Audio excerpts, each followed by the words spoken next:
I was sitting in this coffee shop in Seoul not long ago, just watching a group of university students. They're all on their phones chatting. And it struck me, if you had asked a group just like that, say 10 years ago, about their neighbors, you would have gotten a very, very different story. Oh, completely different. Yeah, back then, Japan was the historical antagonist, right? Yeah. You had the New Japan boycotts, all this deep-seated resentment. And China was the future, the land of opportunity, a massive cultural partner. The China dream, as they called it. Exactly. But watching these students, something was just off. One of them was showing his friends a flight he'd just booked to Tokyo, and he was genuinely excited, just lit up. Then someone made a joke, something about booking a trip to Beijing instead, and the whole mood just, it cratered. Instantly, the smiles were gone. And this one girl, she didn't give a speech or anything. She just pulled out her phone. She showed them a video of some new AI robot from a U.S. lab. Then she swiped to a clip about digital surveillance. And she said something that really stuck with me. She said, it's not just that they're powerful, it's that they've become a world we don't recognize anymore. Wow. That's incredibly telling. It's not a political statement, it's an existential one. It is. And it's not just her. According to this huge new study by the Chosun Ilbo and Seoul National University, we're watching a decade-long relationship just completely collapse. Favorability toward China has been cut in half since 2015. It's plummeted from almost a quarter of the population down to just 12.9%. And the numbers for young people are even more stark. They're staggering. Among Koreans under 30, more than 9 out of 10 now view China negatively. 9 out of 10? But the really jarring part is the reversal. While China's reputation is in a free fall, Japan, the supposed arch nemesis, has seen its favorability nearly double in that same time. For the first time, really, in modern history, the Korean public is looking past old scars and finding more in common with Tokyo than with Beijing. So, what happened in the last decade to cause such a violent pivot? Why has the youth of Korea, once the most open, become the most hardened against their largest neighbor? The answer, it seems, is in a mix of calculated pressures and a fundamental shift in values. That image you painted of the student choosing Tokyo over Beijing, it really captures everything we're going to talk about. This is so much more than just, political posturing. It's a deep reorientation of South Korea's mindset, and it's being driven by this youngest, most digitally native generation. So our mission in this deep dive is really to trace the architecture of this collapse. We want to analyze the causes of this profound pivot, focusing on 3 big drivers that all kind of intersect. Okay, what are they? Well, first, there's the targeted economic coercion that Beijing used, and importantly, its unintended strategic consequences. Second, these increasingly intense cultural disputes online, which Korean youth see as a direct threat to their cultural sovereignty. And the third. And finally, a fundamental clash of values. A clear preference for democracy and transparency that's fueling all of this, and really reshaping South Korea's entire foreign policy. Okay, let's start with the hard numbers then, because the data we have isn't just showing a decline, it's, as you said, a collapse. We really need to quantify how stark this has become. The Asan Institute for Policy Studies has been tracking this for years with their 0 to 10 favorability scale. Right, and their data shows this wasn't a slow, gradual erosion. It happened in 2 distinct, really severe drops. The first big dip was in early 2017, and this one, as you might guess, is almost entirely because of China's very strong, very punitive response to the deployment of a THAAD missile defense system. The Terminal High Altitude Area Defense System. That was a classic geopolitical standoff. China felt threatened, and they hit back economically, right where they knew it would hurt Seoul. Exactly. It was a classic case of great power pressure. But what's really fascinating is the second major drop, which came in early 2020.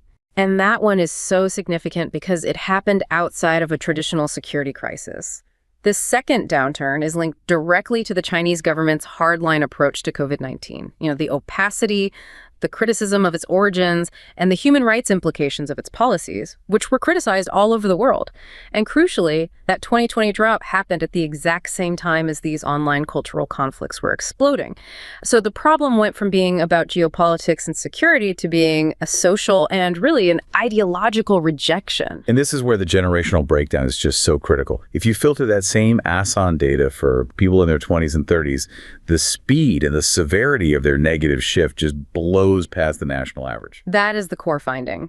The youth demographics favorability, people in their 20s and 30s, it started falling below the national average for China way back in 2015. So this was brewing for a while. It was. And within that youth group, you see an even steeper decline among the 20-somethings. They are consistently the least favorable group toward Beijing. It's a clear generational trend that is just hardening against China. And the drop itself is not small. For that youth cohort, the average was actually pretty warm before 2016, over 4 points on that 10-point scale. After THAAD, it took a serious hit, dropping to around 3 points in March 2017.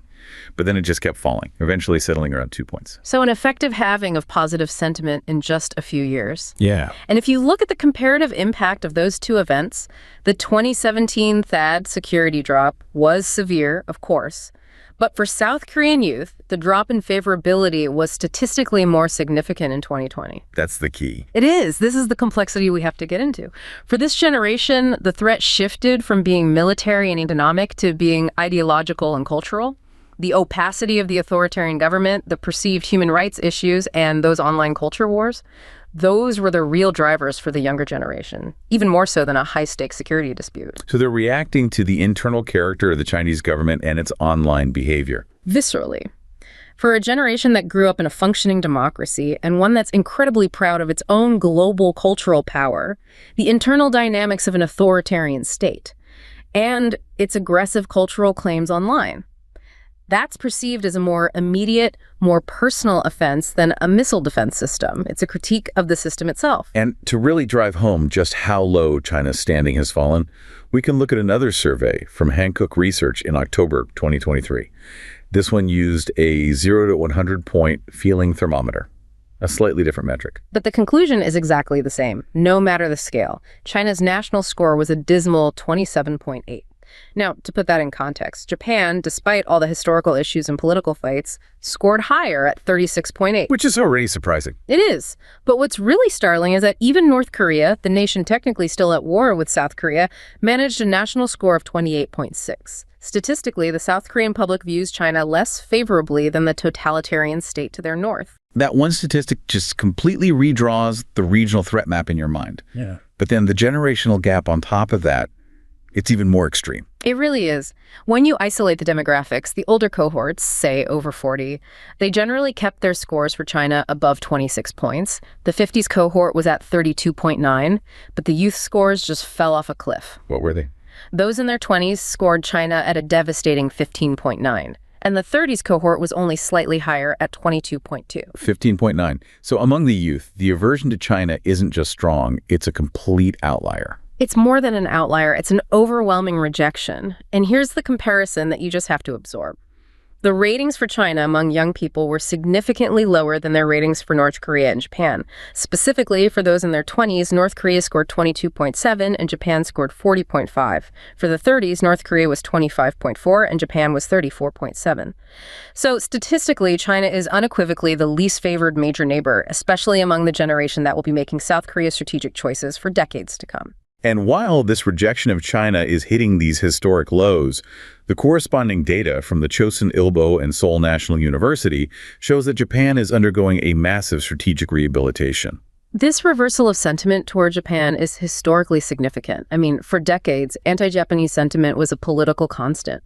You could always rely on it to mobilize people for movements or boycotts. But favorability toward Japan has nearly doubled in the last decade, jumping from a low of 13% to 25.4%. And among the four major regional powers, the US, China, Japan, and Russia, Japan is the only one that has seen its favorability rating actually increase over the past decade. So it seems like the old historical grudges, while they're not gone, are definitely taking a backseat to these more immediate geopolitical and ideological concerns about Beijing. Exactly. The shift is completely transforming the geopolitical risk matrix for Seoul. Japan has gone from being the designated historical villain to a potential values-aligned security partner, and that transformation is intrinsically linked to the simultaneous collapse of the relationship with China. Okay, so if the numbers show this violent pivot, we need to trace the steps. Let's start where the money stopped flowing, that economic coercion in 2017 that really kicked things off. I heard this story about a woman, Ji-won, a veteran talent manager in the K-pop and K-drama world. And for her, in the early 2010s, the China dream was the absolute gold standard for the Korean wave, for Hallyu. She spent half her year in Beijing. It was an incredible growth market, an almost guaranteed revenue stream for Korean entertainment companies at that point. But she remembers so vividly what she called the cold wind of 2016. She said it was like a switch was flipped. Overnight, concerts were canceled, licensing deals just evaporated, K-dramas were pulled from Chinese streaming platforms, all because of this targeted cultural ban after TAD. She watched her company's stock just plummet and saw her Chinese colleagues go completely silent, too afraid to even reach out. It was just a brutal, unilateral show of economic power. And that story perfectly illustrates the sudden and calculated nature of it all. China imposed what was sometimes called the Korean Limitation Order, the cultural content ban, in July 2016, a direct political response to Daejad. But what's so critical to understand is why they chose culture. Why K-dramas and not, say, the raw materials South Korea needs for its semiconductors? That is the core of what we call soft coercion. China made a very calculated choice to target the culture industry, and there were two main reasons that minimized their risk while maximizing Seoul's pain. First, the culture industry, exporting TV shows, music, movies, is conveniently exempt from the high-stakes world of international trade disputes, like things governed by the WTO or free trade agreements. This gave Beijing an instrument of policy that had a very low risk of escalating into a retaliatory trade war. So they found a politically safe pressure point. Absolutely. And second, sanctioning other critical sectors like electronic supply chains or mobile phones would have risked damaging China's own deeply interwoven domestic industries. The two economies are just too tangled up for broad sanctions. But the culture industry, that allowed China to inflict deep, precise damage on South Korea's highly dependent export market with very little self-harm. Chinese consumers could just pivot to domestic or Western content. And the damage to Korean producers was immediate. Immediate and brutal. We saw Korean TV exports to China collapse by a staggering 99% in just 2 years, from 2016 to 2018. Dozens of joint projects were abandoned mid-production. Many smaller production companies simply went bankrupt.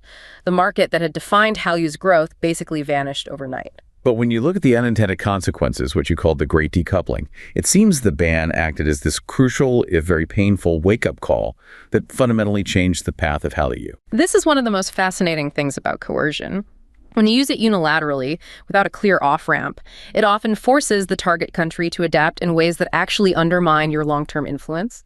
The Hallyu ban forced an immediate strategic pivot. How did that pivot play out in the music industry, for example? Well, K-pop groups suddenly cut off from that massive Chinese market. They doubled down on building global fan bases in the US, Europe, and Southeast Asia. They leveraged digital platforms that bypass state control, like YouTube and Twitter. And this strategic shift from a state-controlled specific market to a globally accessible, platform-driven market, that's what allowed groups like BTS and Blackpink to achieve this unprecedented global dominance. And the K-drama industry followed the same playbook, right? Pivoting away from Chinese censors and investors. Precisely. The K-drama industry aggressively expanded its partnerships with international streaming services like Netflix. And this pivot not only minimized the damage from being cut off from China, but crucially, it corrected the industry's previous over-reliance on the Chinese market, which had made it so politically vulnerable. So producers realized it was an unreliable market.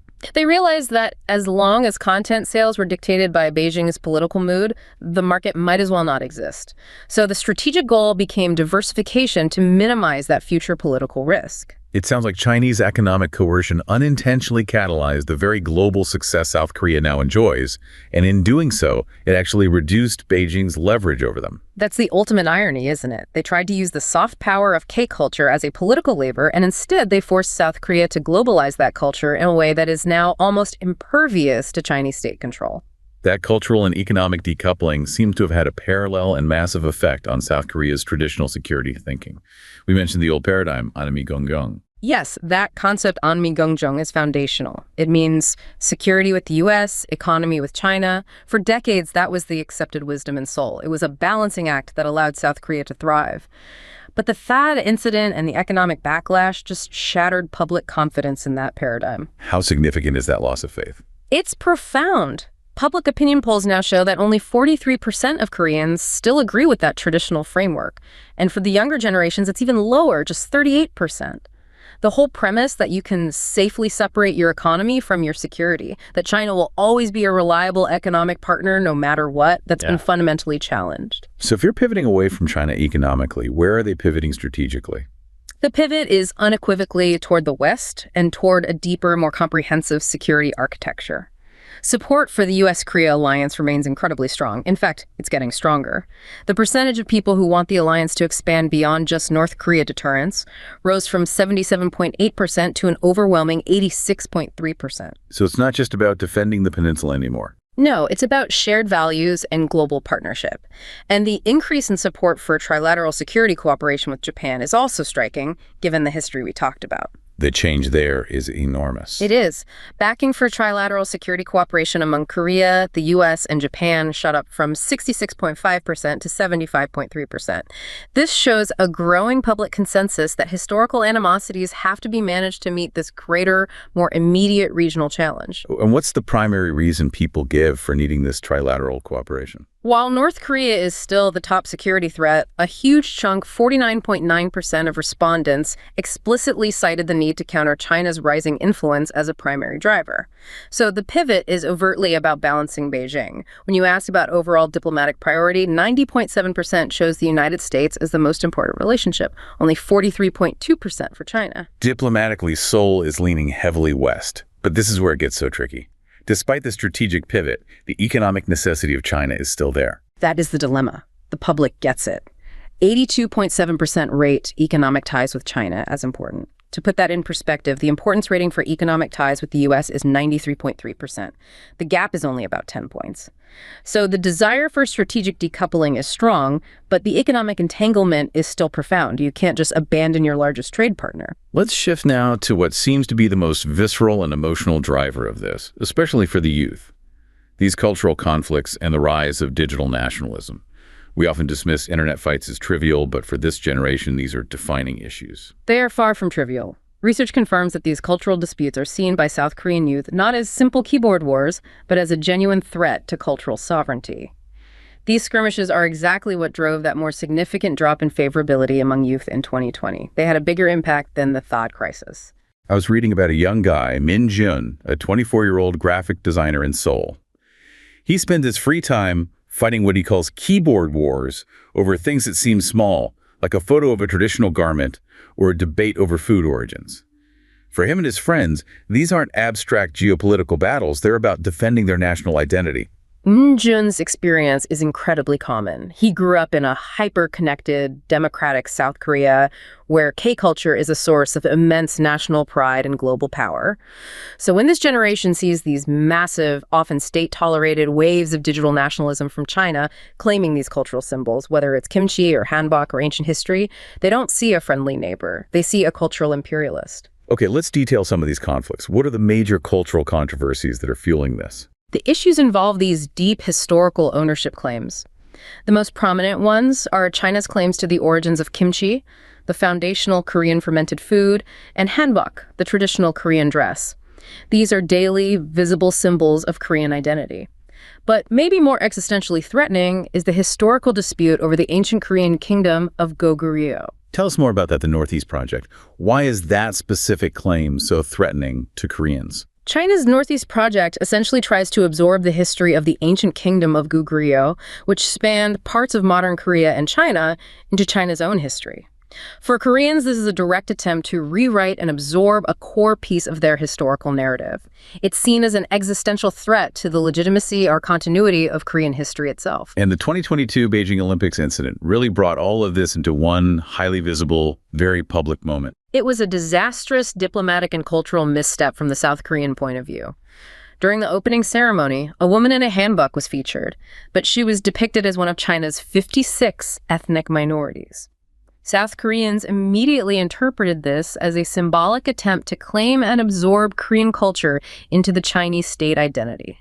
The public outcry was massive and instantaneous. And we've also seen this sensitivity translate into domestic action, people taking things into their own hands.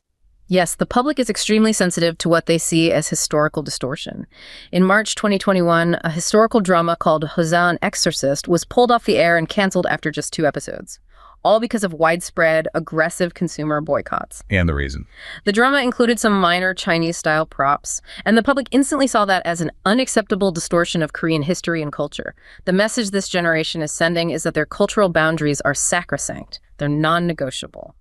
This online conflict really introduces the crucial role of digital nationalism and this specific phenomenon of the Xiaofenhong. The pandemic was a huge factor here. It severely restricted face-to-face exchanges between the two countries, which meant that interactions moved almost exclusively online. And the online environment, as we know, is a much less nuanced and more hostile space. This is where the Xiaofenhong, the little pinks, come in. Who are they exactly? They're highly active, often young Chinese internet users who display this intense, aggressive patriotism. They're very quick to criticize anything they perceive as being against China or the Chinese government.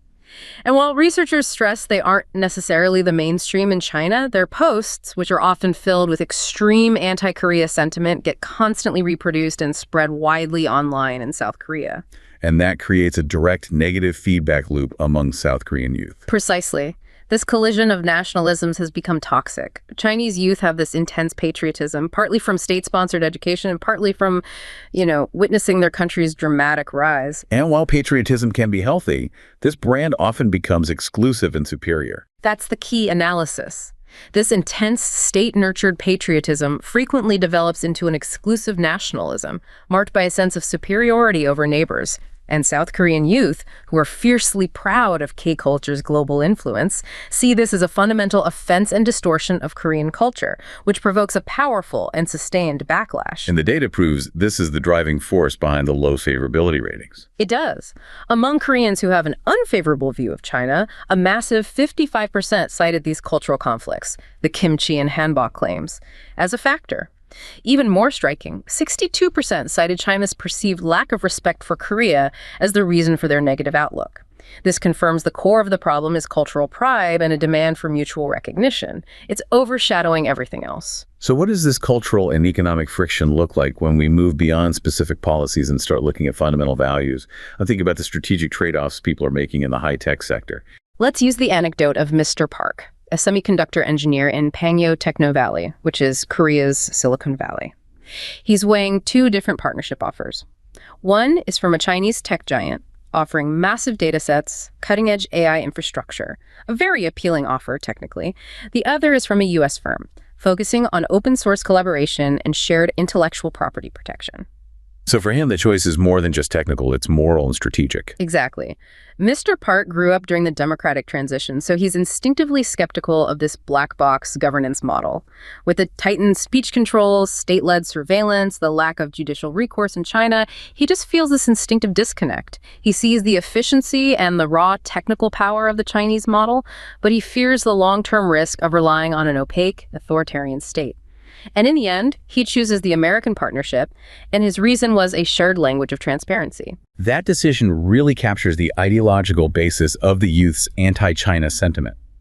This generation just prioritizes justice and democratic values more highly than older generations who might have tolerated illiberalism for the sake of the economy. They came of age in a successful, established democracy, so they're naturally sensitive to the implications of authoritarian governance across the board, from digital security to intellectual property violations. And they attribute this fundamental difference in values to the unilateral behaviors of the Chinese authoritarian government. And what's so critical here, as you mentioned earlier, is how this anti-Chinese sentiment is fundamentally different from past anti-American or anti-Japanese feelings. That distinction is vital. Past anti-American sentiment, which was strong in the 80s, was primarily a critique of U.S. policy, specifically its support for South Korea's military dictatorships. It wasn't a critique of American culture or its democratic system. Anti-Japanese sentiment, which persists, is about historical memory, but South Koreans still overwhelmingly consume Japanese culture, food, and fashion. But the anti-China sentiment targets the core institutional structure itself. It's fundamentally a critique of Chinese cultural imperialism and, more broadly, of illiberalism. Very few Koreans see China's institution as something to emulate. There's virtually no public appetite for China's governance model. It's a deep ideological rejection that touches every aspect of the relationship. And the public seems to have reached a consensus on the nature of the Chinese political system. The survey data is conclusive. and shocking, really, in its unanimity. When asked to assess the governance model of major powers, only a tiny fraction of South Koreans, 0.8%, view China as a complete democracy. Russia is even lower, 0.5%. And how does that compare to the US and Japan? A completely different world. 29.1% view the United States as a complete democracy, and 15.1% view Japan that way. The ideological gulf could not be wider. And the rejection of China's internal policies is also overwhelming. Yes. A massive 92% of Koreans believe that the Chinese government does not respect the personal freedoms of its people. For a generation raised on democratic ideals and personal autonomy, that perception of illiberalism is a decisive factor in their rejection of Beijing. And in this era, technological leadership is a key component of national power and perceived influence. How do Koreans assess China's standing in that critical area compared to the US? This gets back to Mr. Park's dilemma. Technology is absolutely central to the competition for future influence. When Koreans are asked about leadership in AI research and development, a clear majority, 57%, ranked the U.S. as world-leading. China, despite being a genuine tech powerhouse, was ranked world-leading by only 26.5% of Koreans. This perception gap in tech superiority just reinforces the strategic trend of favoring partnership with the U.S. So synthesizing this values test, we see the younger, more liberal generation moving away from the authoritarian model, even with its economic promise. Absolutely. The younger generation, having matured with robust democratic values, are significantly more critical of authoritarian communist China than the older cohorts, the Generation 586, who grew up with anti-American sentiments and often had a greater initial sympathy toward China for economic reasons. This generational values gap means the primary foreign policy cleavage among the public has totally shifted. It's now a clear preference for liberal democratic alignment over economic pragmatism. And this negative sentiment is now inevitably spilling over into domestic politics, becoming a major factor in elections. It has become deeply, deeply salient politically. Survey data shows that a large majority, 78% of respondents, said that ROK-China relations would be an important consideration when they decide their vote. And for that most critical youth group, the 20-somethings, this importance rating was even higher at 82%. This creates an extremely difficult environment for any administration in Seoul. The public, led by the youth, is demanding a tougher, values-driven stance against Beijing. And what's fascinating and also a bit dangerous is how domestic political groups are now actively working to weaponize this existing organic anti-China sentiment for their own partisan gain. That's a dangerous strategy, leveraging genuine cultural resentment for short-term electoral advantage. It is. And the sources show that conservative groups in particular have been promoting aggressive anti-China rhetoric to mobilize political support, especially among the youth, who are already highly susceptible to this critique of illiberalism. So they're substituting this new cleavage for older political strategies. They're replacing older, less effective ideological arguments. The traditional divides in South Korea, the pro-North versus anti-North cleavage, they're losing influence among the young generation who don't have that same visceral memory of the Cold War. So hardline conservatives who prioritize strong security ties with the U.S. and Japan have found anti-China rhetoric to be a powerful new unifying strategy.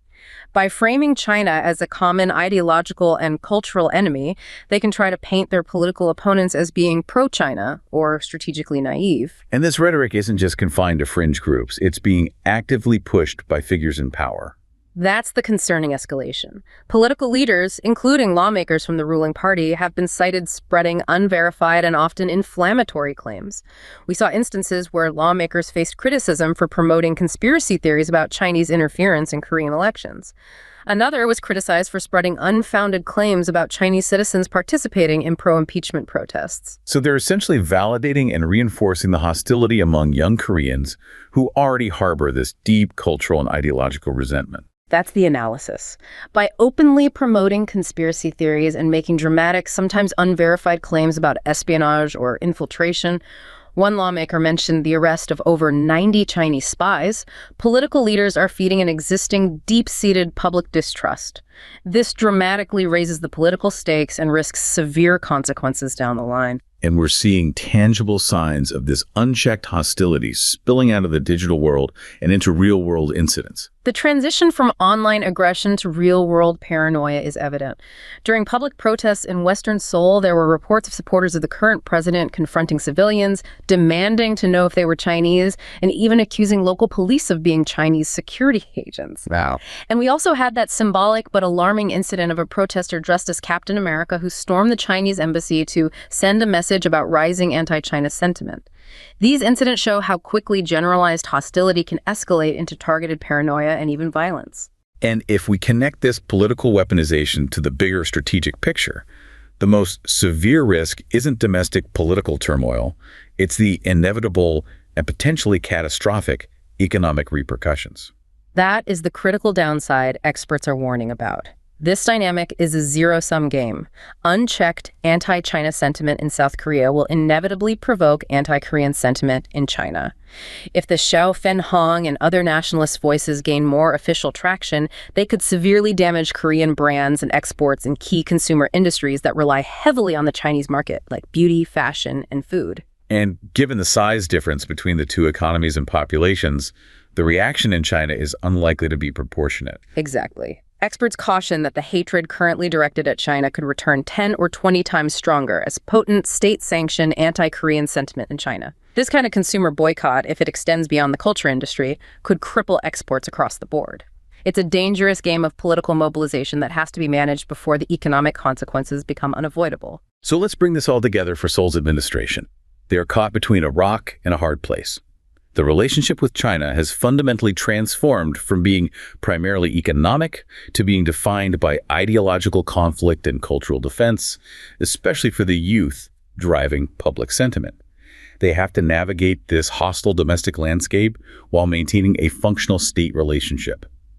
It's the definition of a policy tightrope. It is, and researchers have outlined specific, nuanced policy proposals for how the South Korean government should try to manage this worsening perception, focusing both on mitigation and on long-term stability. What are the primary diplomatic steps they should prioritize to de-escalate without capitulating to these domestic hardline demands? First, Seoul needs to immediately construct a direct, clear, high-level communication channel with Beijing. They need to express these deep concerns about anti-China sentiment, but crucially, frame it positively as a necessary dialogue for the future development of the relationship. It has to signal a long-term interest in cooperation despite the current tensions. And how can they tackle the source of the resentment, the digital nationalism? You mentioned China's internet control could be leverage. That control is the diplomatic instrument. South Korea should formally request that China manage and control anti-Korea sentiment on its internet. By highlighting the measurable negative impact these nationalist posts have, South Korea can base its request on China's existing laws regarding national security and social stability. It's an appeal for mutual cooperation, not a demand for a policy change. Asking an authoritarian state to manage its digital nationalists without admitting censorship? That sounds like a difficult needle to thread. It's a pragmatic approach. It's based on the reality of the Chinese system. It avoids asking China to change its values, but instead asks it to use its existing capabilities to limit the fallout. But yes, it relies on Beijing valuing the diplomatic relationship more than it fears the domestic reaction of its nationalists. And beyond just control, there must be a push for positive interaction, especially for the youth who are only interacting through these hostile online forums. Absolutely. Both governments need to drastically increase human exchange opportunities, but they have to be targeted. Not just generic cultural festivals, but exchanges focused on topics highly relevant to young generations: employment, tech collaboration, gaming, even issues of marriage and family life. It's designed to counteract the hostile online environment with real-world positive interaction. That targeted soft power approach makes sense. Are there other specific soft power proposals? Yes, one is highly specific. The South Korean government should provide Chinese exchange students currently in South Korea with experiences that encourage them to upload South Korea-friendly videos and messages onto China's internet. It's an attempt to create an organic, peer-to-peer counter-narrative that might bypass state censorship and the Xiaofenhong's negative messaging. And strategically, Seoul has to heed a vital historical lesson here. That historical context is essential. Seoul has to remember how intense, unmanaged domestic anti-Japan sentiment over the past decades ultimately crippled South Korea-Japan relations, sometimes sacrificing strategic gains for short-term political gratification. Allowing anti-China hatred to escalate unchecked carries the exact same risk of self-sabotage. Finally, what steps can be taken to mitigate the economic and information risks domestically? Economically, one key proposal is for economic organizations to compile detailed data on financial losses caused by anti-Korean sentiment in China, lost tourism revenue, canceled contracts, consumer boycotts. This would put hard numbers on the risk, illustrating the dangers to the domestic political sphere. And regarding misinformation, suggestions include strengthening media literacy education to help the public resist political manipulation and adopting stricter regulations on platforms like YouTube to curb the spread of political fake news, something similar to the UK's 2024 Media Act. So this situation represents a profound and, it seems, durable strategic challenge for Seoul. They're caught between this high domestic sentiment demanding a tough, values-driven stance against Beijing, a sentiment driven by an overwhelming rejection of illiberalism by their youth, and the necessary realism of maintaining those essential economic ties, a consensus supported by over 80% of the public.